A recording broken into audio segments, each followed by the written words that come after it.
Oh, struggling to hear? Is anybody else struggling to hear? Oh dear. Is that better? I was charging. Is that all right for volume now? Hi, Dan.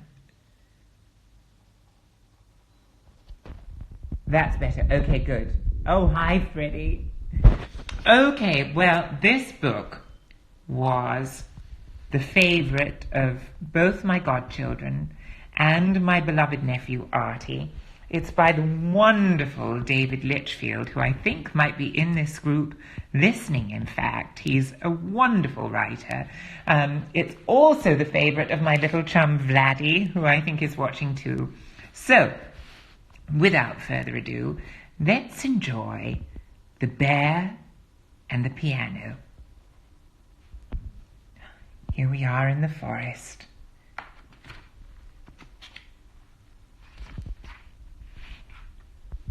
One day in the forest, a young bear cub found something he'd never seen before. What could this strange thing be, he thought. Shyly, he touched it with his stubby paws. Oh, the strange thing made an awful sound. So the bear left, but the next day he came back, and the day after that too, and for days and weeks and months and years, until eventually the sounds that came from the strange thing were beautiful, and the bear had grown big and strong and grisly. When the bear played, he felt so happy. The sound took him away from the forest. He dreamed of strange and wonderful lands. It wasn't long before the other bears in the forest were drawn to the clearing. Every night they gathered to listen to the magical melodies coming from the bear and the strange thing.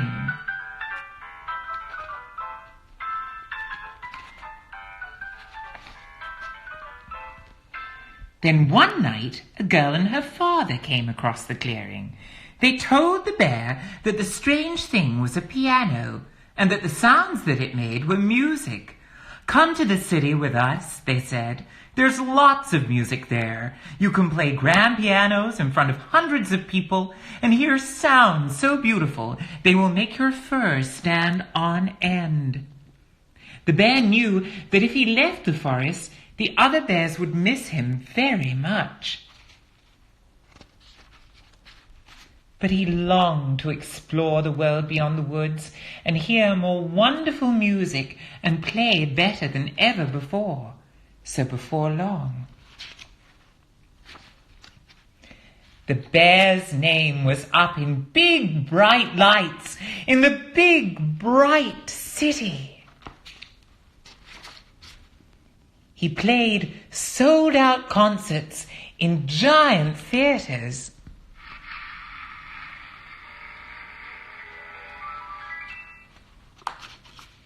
Every night he performed with such passion and such grace, to wild applause and standing ovations and huge admiration.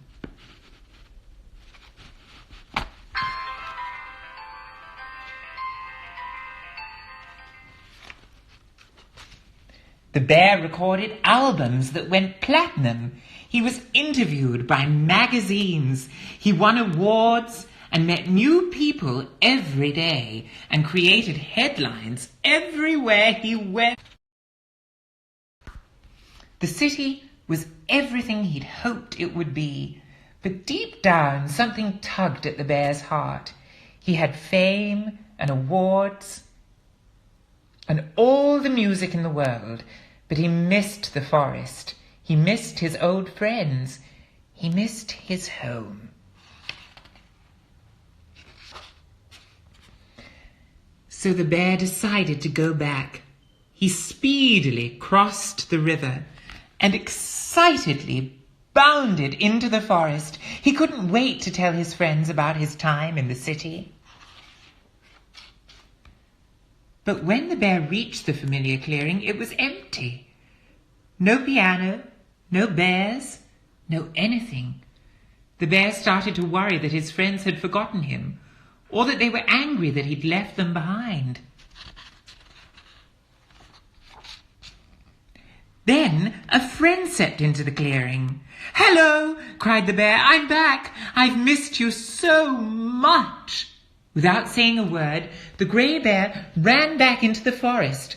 "Wait!" called the bear. "I'm sorry I left. Please stop." But his friend just kept running. The bear stumbled after him, moving deeper and deeper into the forest until he saw something that made his fur stand on end. For the bear had not been forgotten. His friends weren't angry, but proud. The bear realized that no matter where he went or what he did, they would always be there watching from afar. They had even kept the piano safe in the shade, ready for his return. So, after the bear had told his friends about his life in the city and the many concerts he had played, he sat down to play once more, this time for the most important audience of all.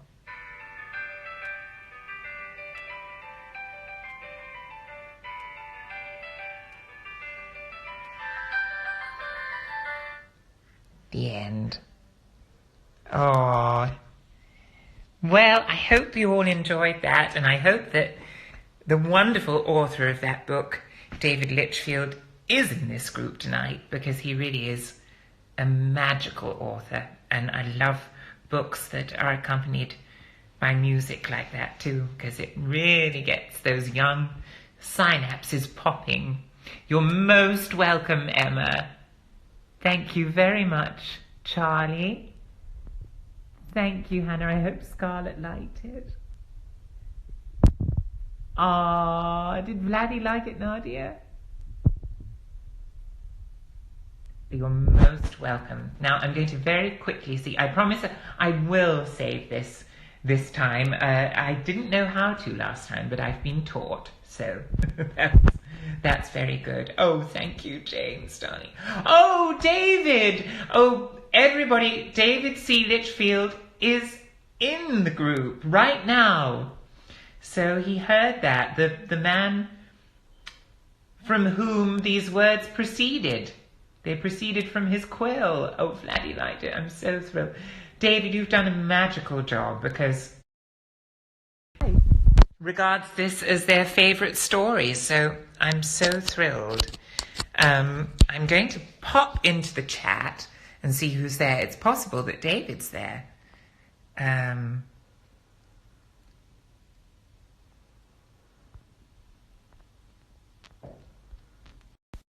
Kate Wiggy is here. Oh, no, she's not. Who's here? Donna, Holly. Let's try Donna. Here we go. Aw, Em, that's really kind. Oh, I'm so thrilled. Hello. Hello. I definitely didn't think you'd accept. Oh no, of course. I'm so thrilled that you joined. Oh, this is amazing. You've not got awful cabin fever, have you? No, I have been told to stay at home, annoyingly. Yeah. Well, I'm a key worker for nursery, so, but unfortunately, I'm not allowed to work there because I've got a temperature. So. Oh gosh. Well, my nephew Artie, who's at nursery, has they've all been told to stay at home. So they're all being homeschooled now, but that's why I thought this might help a little bit. Wow. Especially single parents. That's who my heart really goes out to, because yeah, it's horrendous. I've got one single parent who's a doctor, and it's just so hard for her.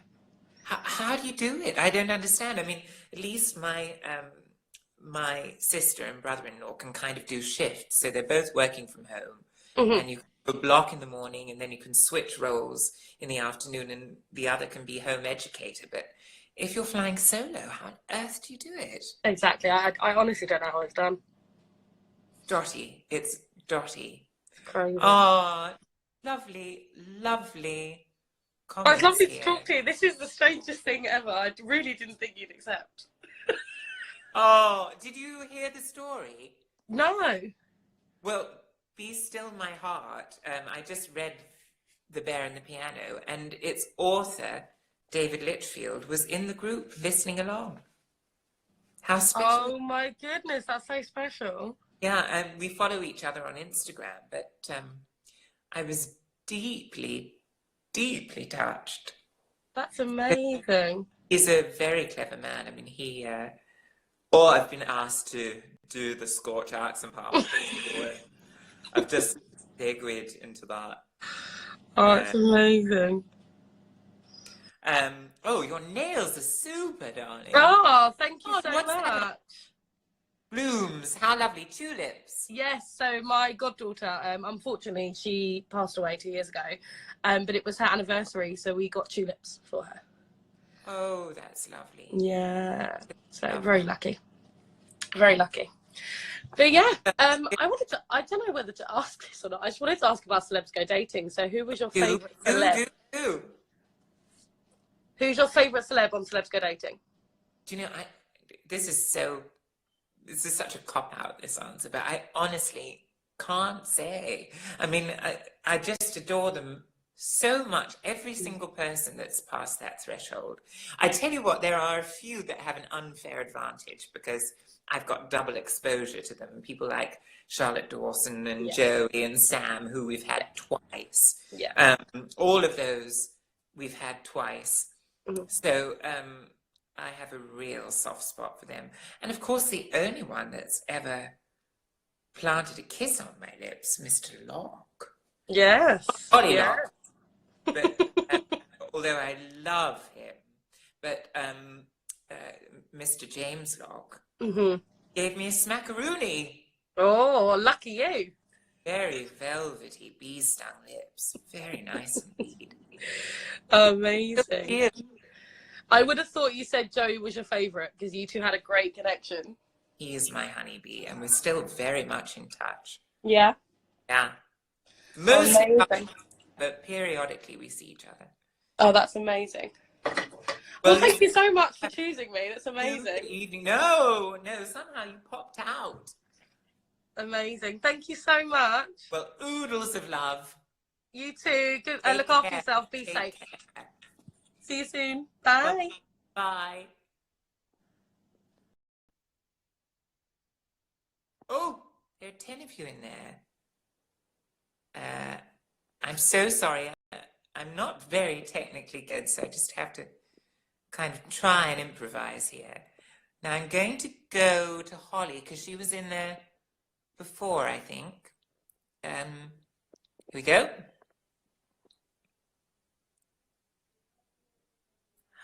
Pregnant pause. Oh, Hey, Holly. Oh, I can just see your telly. Oh, there you are. Yeah. There you are. Hello, hello from Wales. Hi, Shelley. Hello. It's lovely to speak to you. I saw that you were in the first time round, so I thought, well, Yeah. she's been jolly persistent. So let's do it. Can you do a North Dublin accent? Sorry, darling. Can you do a North Dublin accent? I'm not great at Northern Irish. I can give it a whirl, but it was okay. It's all right. You know, I had to do it on Celebability in an accent game. Yeah. And from sheer tummy knotting nerves, it came out properly. Yeah. Could have gone the other way, but it did come out. But it's not what I'm great at. I actually had to do it in a play once. I did a play called Rip Her to Shreds. And I played a young Northern Irish boy with gender dysphoria. And at the time, it was the kind of the anniversary of all the Northern Ireland stuff. And there were a lot of Northern Ireland question times and so on. And so I could listen to all the accents. But is that where you're from? I'm from Dublin. Oh, you're from Dublin. I performed in Dublin. I toured Did you? there in the Cat in the Hat. Yeah. I loved it. Yeah. We're And pretty good. how old are you, Holly? 14. 14? Yeah. Oh, I say. Did you hear the story? No, I just missed it. Oh, well, amazingly, the author of that story was in the group at the time. Yeah, I saw that. And then, Litchfield. The Bear and the Piano, which all my babies, my various babies dotted all over England, adore. It is, Olivia, for better or worse. It's not an aphrodisiac, and I can assure you that. I remember me and my friend were watching Let's Go Dating and you were our favourite person.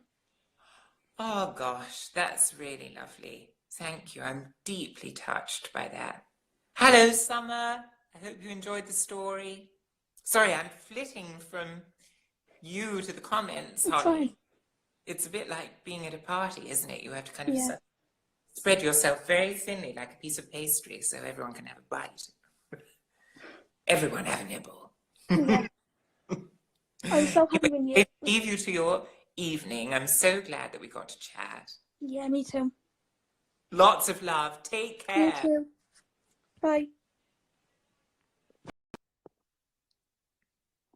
Oh, I say. 14, 15 in the room. Oh, Tim, I say. Thank you very much. Who's in here? Oh, my lovely James. Well, Tim, I'm going to choose you since you want to nibble me.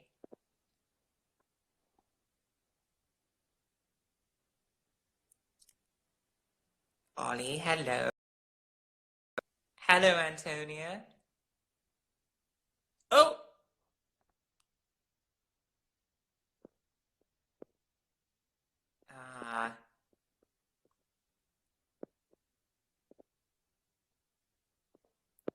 Sorry, I'm picking somebody from the list. I'm going to go with William. Because he's been there for a while and he looks awfully smart in his profile picture. Sort of in a lovely dinner jacket. But what's he wearing today? We can't see. William, you'll have to flip it. Hello? Oh, you're in the army. Hello, sir. Hello. Have I got to talk in hushed tones? Is your sergeant major in the corner? No. Here's the wife as well. Oh, hello. How you Hello. doing? I'm very well indeed. How are you? I'm great. Pete Burnside, he's in. How lovely. Oh, there's a great group here. So, oh, I say. Oh, I've just been tidying up. Little Grace has been be a princess today while off school. they're Snow Whites, if I'm not mistaken. Yes, well done. Yeah. Oof, That could be a great game for this time, wouldn't it? Guess the slipper. that could be a game. That's a lovely brogue you've got there. It is. Where's that? So, well, we're from Edinburgh, but currently we're living in a place near St Andrews. Oh, hello, darling.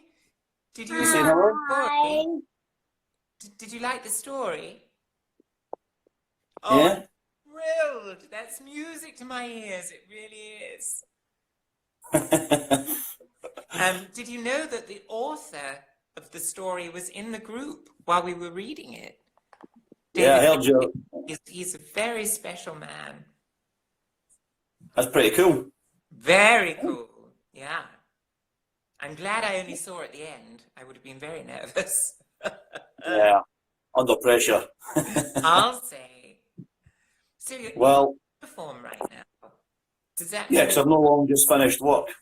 Oh, I say. What time did you knock off? What time is it now? 7:20, so it was probably the back at 6. Oh, I love it how you guys say that.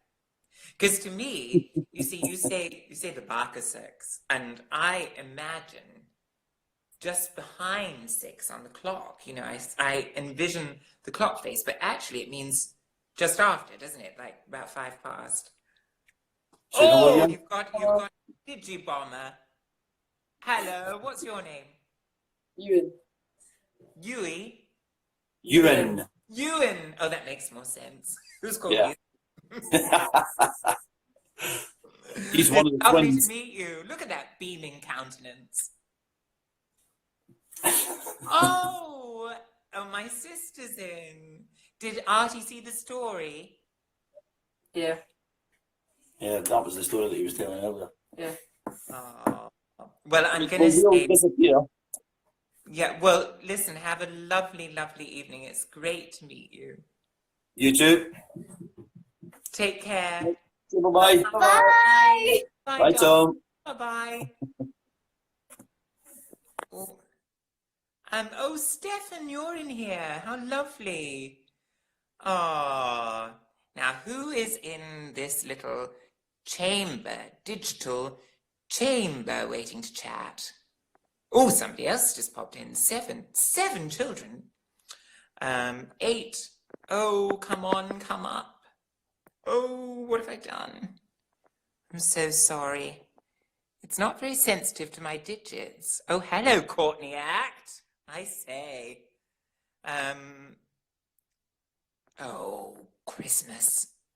No, I'm just flipping the camera, aren't I? I've got to watch my language. There are children in here. Oh, for heaven's sake. I don't know if it's because I've got a grubby finger or what it is, but it's not responding to my... I want to speak to the people in this antechamber who are waiting to talk to me because I so love conversing with you all live. The last time I did a live, I mean before Corona, they didn't have this little antechamber where you can wait to talk. Oh, for heaven's sake, you're trying my patience. Yes, for Pete's sake, Pete. Exactly. Maybe if I press the question button instead. Ah, my favorite poem, Charlie. This is Charlie, 8 times 3 times 1. I love, there's a wonderful nature piece called Loveliest of Trees by A.E. Housman. And it goes, loveliest of trees, the cherry now is hung with bloom along the bough, and stands about the woodland ride, wearing white for Eastertide. Now of my 80 years and 10, 20 will not come again, and take from 70 springs a score, that only leaves me 50 more. And since to look at things in bloom, 50 springs are little room, about the woodlands I will go to see the cherry hung with snow. And what it's about really is about appreciating the tree all year round. If you only appreciate the cherry tree when it's in bloom, you appreciate it for 15% of the year. But if you can love it when it's encased in snow or just from the variegated hues on its bark in the autumn, then it really is a way of appreciating it always. And that's a wonderful metaphor for life. You know, if you just enjoy life when it's peaches and cream, then it's not that great. But if you enjoy it in its sort of myriad complexities, then it might be a little bit better. I'm going to try and enter the ante-room again. Oh, bother. I can't even get the questions now. Ah, questions. Etiquette tips. Well, I say never have your telephones on the table. I think what I do is I put my phone in my pocket or in my bag so that my eyes bore into my neighbour when I'm conversing with them, and I set an alarm. Now that could appear to be rude, but actually what I do is I forewarn my friend or my date, and I say, oh, this is my curfew, but I don't want to be aware of my device at all until my curfew is met. So my alarm will ensure that I'm not aware of it until my alarm pings, and then it's time to go. I do love Joyce Grenfell. Oh, do I do a Joyce Grenfell? No, I do have some of her poems, and her monologues, so I could try and do that. Who is in the antechamber now? Oh, bother. Oh, that's my rug. This is 100% plastic bottles, recycled plastic bottles. I got it from French Connection, and I'm dazzled by that, because even to feel it, you wouldn't know. It's most extraordinary. Right, I can't get in this room, those of you that are waiting. I'm so sorry. Oh, I'm just flipping the camera. But I will answer a couple more questions. Oh, favorite film. Well, favorite comedy has to be Bringing Up Baby, 1939, Cary Grant and Katharine Hepburn. Favorite musical, I think the film version of The Sound of Music. I think it's one of the rare examples of a film being significantly better than its stage counterpart. And drama, I think that would probably be something like The Lion in Winter or Guess Who's Coming to Dinner. I adore Katharine Hepburn. She didn't win 4 Oscars for nothing.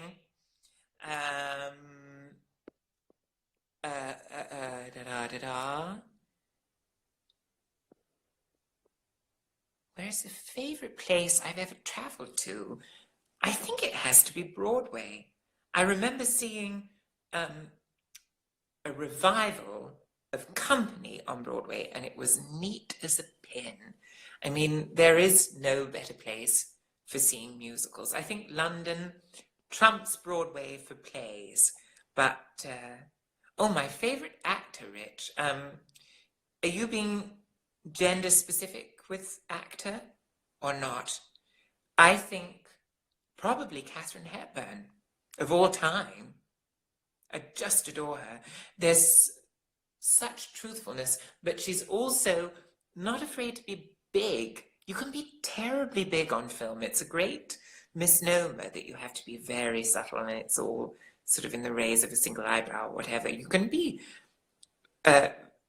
very bold and very intrepid about size, providing that the detail is there. Right, I'm going to answer one more question before I bid you farewell.